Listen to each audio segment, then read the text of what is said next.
Additional ಹೇಳಿದೆ ಅಲ್ವಾ, ಅದಿಲ್ಲದೆ ಇದ್ರೂ ಕೂಡ ನೀವು ನೆಡೋ ಸ್ಯಾಪ್ಲಿಂಗ್ಸ್ಗೆ that will be more than enough for at least 3 weeks from the plantation. ನೀವು ಮಾಡಿರೋ ಸಾಯಿಲ್ಗೆ ಆರಾಮಾಗಿ ಹಾಕಿ. ಆಮೇಲೆ ನಿಮಗೆಲ್ಲಾದರೂ ಸಿಕ್ಕಿದ್ರೆ ಬೇವಿನ ಹಿಂಡಿ ಅಥವಾ ಶೇಂಗಾ ಹಿಂಡಿ ನೀರಲ್ಲಿ 1 ವಾರ ಕೊಳಿಸ್ಬೇಕಂದ್ರೆ ಒಂದೊಂದು ಮುಷ್ಟಿ ಹಾಕಿದ್ರೆ ಆರಾಮಾಗಿ 4 ಪಾಟ್ಗಾಗುತ್ತೆ. ಒಂದು ಮುಷ್ಟಿ ಹಾಕಿ 5 ಲೀಟ್ರ್ ನೀರು ಹಾಕಿ ಮೇಲ್ಗಡೆ ನ್ಯೂಸ್ ಪೇಪರ್ ಏನಾದ್ರು ಹಾಕಿ ಮುಚ್ಚಿಡಿ ಒಂದು ಬಕೆಟಲ್ಲಿ. ಕೊಳೆಯುತ್ತದೆ.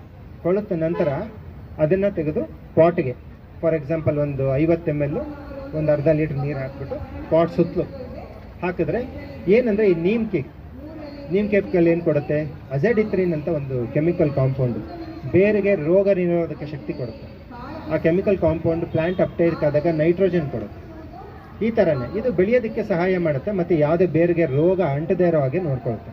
ಅದಕ್ಕೋಸ್ಕರ ಹಾಕ್ತೀವಿ. ಅದನ್ನು ಬಿಟ್ಟರೆ there is no other purpose of it. Nutrition ಕೊಡುತ್ತೆ. ಅಮೈನೋ ಆ್ಯಸಿಡ್ಸ್, ನಥಿಂಗ್ ಬಟ್ ನಾವು ಪ್ರೋಟೀನ್ಸ್ ಅಂತ ಕರಿತೀವಿ, ಪ್ಲಾಂಟ್ ಪ್ರೋಟೀನ್ಸ್ ಅಮೈನೋ ಆ್ಯಸಿಡ್ಸ್ ಅಂತ ಕರೀತಾರೆ, ಅದನ್ನು ಕೊಡೋದಕ್ಕೆ. ಸೊ ನೀವು ಬೆಳೆಯೋ ಒಂದು ತರಕಾರಿ ನಾವು ಎಷ್ಟೇ ಪೋಷಕಾಂಶಗಳು ಕೊಟ್ಟರೂ ಕೂಡ plant will uptake what it needs to take.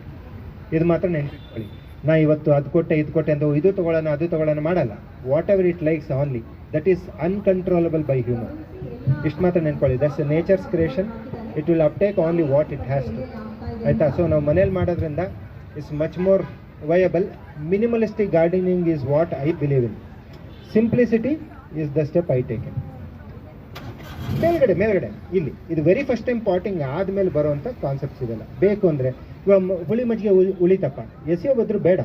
ಬೆಳಿಗ್ಗೆ ಅಕ್ಕಿ ತೊಳಿತಿರಲ್ಲ ನೀರು, ಅದಕ್ಕೆ ಹುಳಿ ಮಜ್ಜಿಗೆ ಆಗಿ ಲ್ಯಾಕ್ಟೋಬ್ಯಾಸಿಲಸ್ ಆ್ಯಸಿಡ್ ಅಂತ ಕ್ರಿಯೇಟ್ ಆಗುತ್ತೆ. ನಮಗೂ ಬೇಕಾ ಲ್ಯಾಕ್ಟಿಕ್ ಆ್ಯಸಿಡ್ ಬ್ಯಾಕ್ಟೀರಿಯಾ? ಎಷ್ಟು ಜನ ಯಾಕೆ ತಗೋತೀರಾ? ಲ್ಯಾಕ್ಟಿಕ್ ಆ್ಯಸಿಡ್ ಬ್ಯಾಕ್ಟೀರಿಯಾ ನಿಮ್ಮ ಜೀರ್ಣಶಕ್ತಿ ಇಂಪ್ರೂವ್ ಆಗಲಿ ಅಂತ ಟಿವಿಲಿ ಆ್ಯಡ್ ಕೊಡ್ತಾರೆ. ಮನೇಲಿ ಕ್ರಿಯೇಟ್ ಮಾಡೋಕ್ಕೆ 24 hours ಸಾಕು. ಅಕ್ಕಿ ತೊಳೆದಿದ್ದ ನೀರಿಗೆ ಹುಳಿ ಮಜ್ಜಿಗೆ ಅಥವಾ ಹುಳಿ ಮೊಸರು ಒಂದು ಚಮಚ ಹಾಕಿದ್ರು ನೆಕ್ಸ್ಟ್ ಡೇ ಬರೋ ಅಷ್ಟು ನೊರೆ ಬಂದಿರುತ್ತೆ ಮೇಲ್ಗಡೆ. ಅಟ್ಮಾಸ್ಫಿಯರಿಕ್ ಬ್ಯಾಕ್ಟೀರಿಯಾದಿಂದ ಕ್ರಿಯೇಟ್ ಆಗೋದ್ರಲ್ಲಿ ಲ್ಯಾಕ್ಟಿಕ್ ಆ್ಯಸಿಡ್ ಇರುತ್ತೆ. ಒಳಗಡೆ ಲ್ಯಾಕ್ಟಿಕ್ ಹಾಕಿದ್ವಿ, ಹಾಲಿನ ಪದಾರ್ಥ ಹಾಕಿದ್ವಿ, ಆ ಲ್ಯಾಕ್ಟೋಸ್ ಮೇಲೆ ರಿಯಾಕ್ಟ್ ಆಗಿ lactic acid bacteria culture create ಆಗುತ್ತೆ. ಸಾವಿರಾರು ರೂಪಾಯಿಗಳು ಕೊಟ್ಟು ಲ್ಯಾಕ್ಟಿಕ್ ಆ್ಯಸಿಡ್ ಬ್ಯಾಕ್ಟೀರಿಯಾನ ಅಮೆಝಾನಿಂದ ತರಿಸ್ತಾರೆ. ಎಷ್ಟು ಸಿಂಪಲ್. ಅದನ್ನು ಹಾಕಿದ್ರೆ ನಿಮ್ಮ ಪಾಟಲ್ಲಿ ಬೇಕಾಗಿರುವಂಥ ಬ್ಯಾಕ್ಟೀರಿಯಲ್ ಎನ್ವೈರ್ಮೆಂಟ್ ಕ್ರಿಯೇಟ್ ಆಗುತ್ತೆ. ಗಿಡಗಳು ಸುಮ್ಮನೆ ಬೆಳೆಯಲ್ಲ, ಕರೆಕ್ಟಾ? ಒಳಗಡೆ ನೈಟ್ರೋಜನ್ ಇರ್ಬೋದು, ಫಾಸ್ಫರಸ್ ಇರ್ಬೋದು, ಅಥವಾ ಪೊಟ್ಯಾಶ್ ಇರ್ಬೋದು. ಎಲ್ಲದಕ್ಕೂ ನೀವು ಸೈನ್ಸ್ ಅಂತ ಓದಕ್ಕೆ ಹೋದರೆ PSB bacteria, nitrogen bacteria, azotobacter, 108 subjects ಮಾತಾಡ್ತೀವಿ. It's all about bacteria. ಯಾಕೆ? ಇಟ್ಸ್ ಅ ಕಮ್ಯುನಿಕೇಟಿವ್ ಮೀಡಿಯಾ, ಕರೆಕ್ಟಾ?